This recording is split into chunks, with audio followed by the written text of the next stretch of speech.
মুখৰ কলা দাগ দূৰ কৰিবলৈ, চানবাৰ্ণ দূৰ কৰিবলৈ, টেনিং দূৰ কৰিবলৈ আজি মই আপোনালোকলৈ লৈ আহিছোঁ খুব বঢ়িয়া এটা ঘৰুৱা উপায়, যিটো উপায় কৰি আপোনালোকে আপোনালোকৰ মুখৰ কলা দাগ দূৰ কৰিব পাৰিব, চানবাৰ্ণ দূৰ কৰিব পাৰিব আৰু স্কিনখন ধুনীয়াকৈ উজ্জ্বল কৰি তুলিব পাৰিব। এই গৰমৰ দিনত অকণমান যদি ঘৰৰ পৰা বাহিৰলৈ ওলাই গ'লে আপোনাৰ ছালখন যদি কলা পৰি যায়, ছালৰ যদি উজ্জ্বলতা নোহোৱা হৈ আহে, যদি আপুনি বিচাৰে যে এই গোটেই গৰমৰ দিনবোৰত আপোনাৰ ছালখন কলা নপৰক, ৰ'দ গৰমত ওলালেও বা ৰ'দৰ তাপত ওলালেও আপোনালোকৰ ছালখন যাতে কলা নপৰে, তাৰ কাৰণে আপোনালোকে সদায় ৰাতিপুৱা গা ধোৱাৰ আগত এই কামটো কৰিব। তেতিয়া গোটেই গৰমৰ দিনবোৰত আপোনাৰ ছালখন কলা নপৰে, আপোনাৰ ছালখন বগা হৈ থাকিব, উজ্জ্বল হৈ থাকিব আৰু আপোনাৰ ছালখন বয়সতকৈ সদায় সৰু দেখিব। হাই ফ্ৰেণ্ডছ, আপোনালোক সকলোকে মোৰ অসমীয়া হাউচ ৱাইফ চেনেলৰ নতুন এটা ভিডিঅ'ৰ মাজলৈ স্বাগতম জনাইছোঁ। আশা ৰাখিছোঁ আপোনালোক সকলো ভালে আছে। গৰমৰ দিনত আমাৰ স্কিনখন কলা নপৰিবৰ কাৰণে, উজ্জ্বল হৈ থাকিবৰ কাৰণে, বগা হৈ থাকিবৰ কাৰণে আজি মই আপোনালোকক খুব বঢ়িয়া এটা ৰিমেডি বনাই দেখুৱাম। এই ৰিমেডিটো যদি আপোনালোকে ভাল পায় তেতিয়াহ'লে মোৰ ভিডিঅ'টোত এটা লাইক কৰি দিব। মোৰ চেনেলটো আপোনালোকে এতিয়ালৈকে যদি ছাবস্ক্ৰাইব কৰিয়ে লোৱা নাই তেতিয়াহ'লে সোনকালে ছাবস্ক্ৰাইব কৰি ল'ব আৰু আপোনালোকে ওচৰতে থকা বেল আইকনটো প্ৰেছ কৰি দিব। তেতিয়াহে মোৰ আহিবলগীয়া সকলোবোৰ ভিডিঅ' নটিফিকেশ্যন আপোনালোকলৈ সোনকালে যাব আৰু আপোনালোকে সোনকালে মোৰ সকলোবোৰ ভিডিঅ' চাই থাকিবলৈ পাব। আজিৰ এই ৰিমেডিটোত থাকিব দুটা ষ্টেপ। এতিয়া মই আপোনালোকক ফাৰ্ষ্ট ষ্টেপটো কৰি দেখুৱাম। ফাৰ্ষ্ট ষ্টেপটো কেনেকৈ কৰোঁ চাওঁ বলক। এটা ফেচ পেক লগোৱাৰ আগত ফাৰ্ষ্ট ষ্টেপত আপোনালোকে প্ৰথমতে স্কিনখন ক্লিন কৰিব লাগিব আৰু ক্লিন কৰিবলৈ হ'লে এতিয়া মই আপোনালোকক খুব বঢ়িয়া এটা ঘৰুৱা ক্লিনজাৰ বনাই দেখুৱাম। তাৰ কাৰণে মই এটা বিলাহী আনিছোঁ আৰু বিলাহীটো দুটুকুৰাকৈ কাটি লৈছোঁ।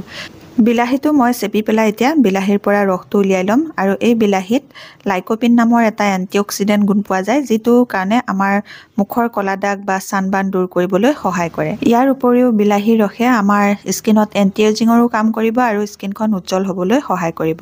ইয়াৰ পাছত মই আনিছোঁ এয়া কস্তুৰী হালধি। কস্তুৰী হালধিটো আমাৰ ছালৰ কাৰণে বহুত বেছি ভাল হয়। কস্তুৰী হালধিয়ে আমাৰ ছালখন উজ্জ্বল কৰিবও পাৰে আৰু লগতে মুখত থকা কলা দাগ, চানবাৰ্ণ, টেনিং এইবোৰ দূৰ কৰিবলৈও সহায় কৰে। ইয়াৰ পাছত মই আনিছোঁ এয়া পিচি লোৱা চেনি। চেনি আপোনালোকে পিচি লৈহে ব্যৱহাৰ কৰিব, গোটা চেনি নিদিব।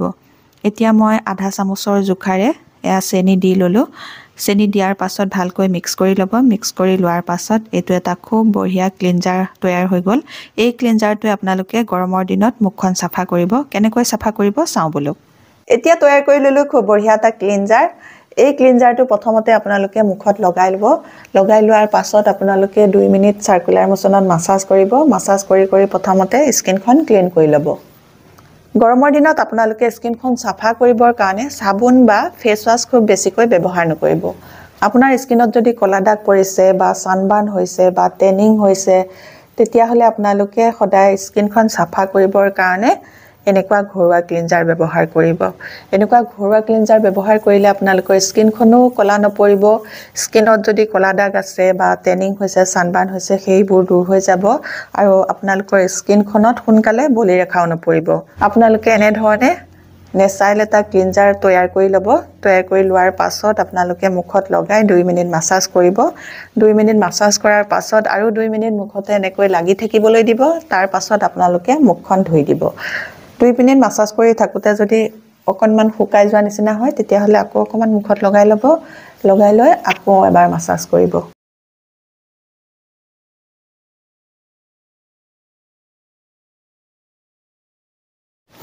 দুই মিনিট মাছাজ কৰি লোৱাৰ পাছত এখন ভিজা টাৱেল আনিছোঁ। এই ভিজা টাৱেলখনেৰে মই মুখখন মচি লৈছোঁ। আপোনালোকে এনেকৈ টাৱেলেৰে মুখখন মচিও ল'ব পাৰে, নহ'লে ঠাণ্ডা পানীৰে মুখখন ধুই ল'ব পাৰে। এইদৰে স্কিনখন ক্লিন কৰি লোৱাৰ পাছত আপোনালোকে 2 নম্বৰ ষ্টেপত এটা খুব বঢ়িয়া ফেচ পেক লগাব লাগিব। এই ফেচ পেকটো কেনেকৈ বনাওঁ, কি বস্তুৰে বনাওঁ চাওঁ বলক। এতিয়া মই আপোনালোকক এটা ফেচ পেক বনাই দেখুৱাম আৰু এই ফেচ পেকটো বনাবৰ কাৰণে মই আনিছোঁ এটা মিডিয়াম চাইজৰ আলু। মোক লাগিব আলুৰ ৰস 2 চামুচৰ জোখাৰে। এই আলুত আমাৰ স্কিনৰ বহুতো সমস্যা সমাধান কৰিব পৰা গুণ আছে। আলুত ভিটামিন চি পোৱা যায়, B1 পোৱা যায়, B3 পোৱা যায়, B6 পোৱা যায়, মেগনেছিয়াম পোৱা যায়, পটেছিয়াম পোৱা যায়, ফছফৰাছ পোৱা যায়। সেইকাৰণে আলুৱে স্কিনখন ধুনীয়া কৰাৰ উপৰিও স্কিনত থকা দাগ দূৰ কৰিব পাৰে। এতিয়া মই আলুটো বাকলি গুচোৱাৰ পাছত ভালকৈ ধুই ল'লোঁ। ধুই লোৱাৰ পাছত মই এতিয়া এখন পিহনাত এনেকৈ পিহি লৈছোঁ। গোটেইটো আলু নালাগে, আমাক 2 চামুচৰ জোখাৰেহে ৰস লাগিব। তাৰ জোখত মই আলুটো পিহি ল'লোঁ। এতিয়া মই এই পিহি লোৱা আলুখিনিৰ পৰা ৰসটো উলিয়াই ল'ম। এই গৰমৰ দিনত আপোনাৰ যদি ছালখন ৰ'দ গৰমতে খুব সোনকালে ক'লা পৰি যায় তেতিয়াহ'লে আপোনালোকে আলুৰ ৰস ব্যৱহাৰ কৰি চাব। কম দিনৰ ভিতৰতে আপোনালোকৰ স্কিনৰ ক'লা দাগ দূৰ হৈ যাব আৰু স্কিনখন উজ্জ্বল হ'বলৈও আলুৰ ৰসে সহায় কৰিব। পিহি লোৱা আলুখিনিৰ পৰা চেপি মই এতিয়া ৰসটো উলিয়াই ল'লোঁ আৰু এই আলু ৰসৰ লগত এতিয়া মই মিক্স কৰিম এচামুচৰ জোখাৰে কেঁচা গাখীৰ। কেঁচা গাখীৰেও আমাৰ স্কিনখন উজ্জ্বল কৰিব পাৰে, স্কিনখন চাফা কৰিবলৈ, বগা কৰিবলৈ বহুত বেছিকৈ সহায় কৰে। দুইবিধ বস্তু ভালকৈ মিহলাই ল'লোঁ।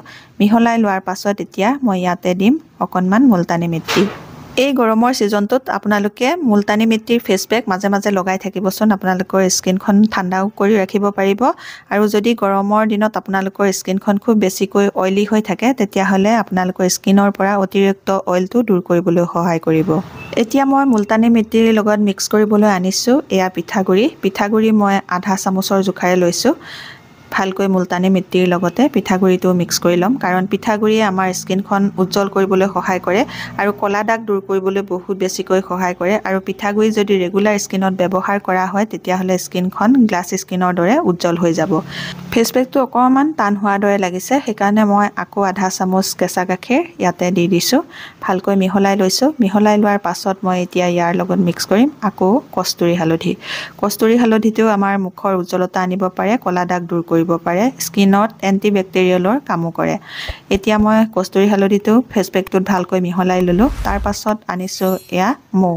মৌয়ে আমাৰ স্কিনৰ উজ্জ্বলতা বঢ়াব আৰু লগতে স্কিনখন হাইড্ৰেট কৰি ৰাখিব। গৰমৰ দিনত ঘামি জামি আমাৰ স্কিনখনৰ হাইড্ৰেশ্যন একেবাৰে নোহোৱা হৈ থাকে।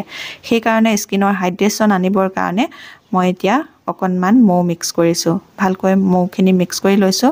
মিক্স কৰি লোৱাৰ পাছত এইটো তৈয়াৰ হৈ গৈছে খুব বঢ়িয়া এটা ফেচ পেক। এতিয়া এই ফেচ পেকটো কি নিয়মেৰে লগাব লাগে তাৰ নিয়মটো মই ভিডিঅ'টোৰ পিছলৈ আপোনালোকক দেখুৱাই আছোঁ। এতিয়া তৈয়াৰ কৰি ল'লোঁ খুব বঢ়িয়া এটা ফেচ পেক, যিটো ফেচ পেকে গৰমৰ দিনত আপোনালোকৰ ছালখন ক'লা নপৰাকৈ ৰাখিব, ছালখনৰ উজ্জ্বলতা বঢ়াব। এতিয়া কথা হ'ল এই ফেচ পেকটো আপোনালোকে কেনেধৰণে ব্যৱহাৰ কৰিব লাগে আৰু কেনেধৰণে ব্যৱহাৰ কৰিলে আপোনালোকৰ ছানবাৰ্ণ সোনকালে দূৰ হ'ব, টেনিং সোনকালে দূৰ হ'ব, ক'লা পৰি যোৱা ছালখন সোনকালে বগা হ'ব। এতিয়া মই প্ৰথমতে ফেচ পেকটো অকণমান এয়া লগাই লৈছোঁ। পাতলকৈ এটা লেয়াৰ লগাই ল'ম।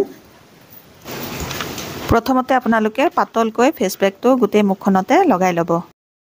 ফেচ পেকটো এটা পাতল লেয়াৰ মুখত লগাই ল'লোঁ। লগাই লোৱাৰ পাছত মই কাটি থৈ দিয়া যিটুকুৰা বিলাহী, সেই বিলাহী টুকুৰাই 4 পৰা 5 মিনিট এনেকৈ চাৰ্কুলাৰ মোচনত মাছাজ কৰিম। এই ৰেমেডিটো আপোনালোকে সদায় ৰাতিপুৱা গা ধোৱাৰ আগত কৰিব। এনেকৈ আপোনালোকে বিলাহী টুকুৰাৰে 4 পৰা 5 মিনিট স্কিনখন খুব ভালকৈ মাছাজ কৰি দিব। বিলাহীত লাইকোপিন নামৰ এটা বস্তু থাকে। সেই বস্তুটোৱে আপোনাৰ স্কিনখনত পৰা ক'লা দাগ দূৰ কৰিবলৈ, ছানবাৰ্ণ দূৰ কৰিবলৈ, টেনিং দূৰ কৰিবলৈ বহুত বেছিকৈ সহায় কৰিব। এই পদ্ধতিৰে আপোনালোকে বিলাহী ব্যৱহাৰ কৰিব। আপোনালোকে মাছাজ কৰিবলৈ এলাহ নকৰিব, ভালকৈ 4 পৰা 5 মিনিট মাছাজ কৰিব। এনেকৈ 4-5 মিনিট মাছাজ কৰি লোৱাৰ পাছত বাকী থকা ফেচ পেকটো আকৌ এটা প্ৰলেপ ইয়াৰ ওপৰতে লগাই দিব। এই ফেচ পেকটো আপোনালোকে হাতে ভৰিও লগাব পাৰে। যদি আপোনালোকৰ হাত ভৰি ছালখনো ক'লা পৰিছে তেতিয়াহ'লে সদায় ৰাতিপুৱা গা ধোৱাৰ আগত আপোনালোকে এই পদ্ধতিৰে আপোনালোকৰ হাত ভৰি ক'লা পৰা সমস্যাও দূৰ কৰিব পাৰিব। যেতিয়া আপোনালোকৰ ছালখন ক'লা পৰিব বা ছানবাৰ্ণ হ'ব বা টেনিং হ'ব তেতিয়া আপোনালোকে ৰেগুলাৰ এই উপায়টো কৰি দিব। দেখিব আপোনালোকৰ ছালখন কম দিনৰ ভিতৰতে বগা হ'ব, উজ্জ্বল হ'ব আৰু ছানবাৰ্ণ ক'লা পৰা সমস্যা সকলোবোৰ দূৰ হৈ যাব। লগাই লোৱাৰ পাছত এতিয়া মই 20 মিনিটলৈ এনেকৈ ৰাখিম। 20 মিনিটৰ পাছত মই ঠাণ্ডা পানীৰে ধুই দিম। আপোনালোকে এই ফেচ পেকটো লগোৱাৰ 20 মিনিট পাছত ঠাণ্ডা পানীৰে মুখখন ধুই দিব। ঠাণ্ডা পানীৰে মুখখন ধোৱাৰ পাছত আপোনালোকে অকণমান গোলাপ জল মুখত লগাই ল'ব। গোলাপ জলখিনি শুকাবলৈ দিব। শুকোৱাৰ পাছত আপোনালোকে নিজৰ যিটো মইশ্চাৰাইজাৰ লগায় বা ক্ৰীম লগায় সেইটো লগাব। ক্ৰীম লগোৱা বা মইশ্চাৰাইজাৰ লগোৱাৰ 15 পৰা 20 মিনিট পাছত আপোনালোকে সদায় ছানস্ক্ৰীন লগাব। আপোনালোকে ঘৰৰ ভিতৰত থাকিলেও ছানস্ক্ৰীন লগাই থাকিব আৰু ঘৰৰ পৰা বাহিৰলৈ ওলাই যোৱাৰ 20 মিনিট আগত আপোনালোকে ছানস্ক্ৰীন লগাই ল'ব। আজিৰ এই ভিডিঅ'টোত মই আপোনালোকক খুব বঢ়িয়া এটা ফেচ পেক দেখুৱালোঁ। যদি আপোনালোকে এই ফেচ পেকটো ভাল পাইছে তেতিয়াহ'লে মোৰ ভিডিঅ'টোত এটা লাইক কৰিব, মোৰ চেনেলটো ছাবস্ক্ৰাইব কৰি ল'ব আৰু আপোনালোকৰ ফ্ৰেণ্ডৰ লগতো ভিডিঅ'টো শ্বেয়াৰ কৰি দিব। আজিৰ এই ভিডিঅ'টো মই ইমানতে সামৰিম। নতুন এটা ভিডিঅ'ৰ সৈতে, নতুন এটা বেলেগ টিপছৰ সৈতে আপোনালোকৰ মাজলৈ আকৌ আহিম। তেতিয়ালৈকে নমস্কাৰ, আজিলৈ আহোঁ।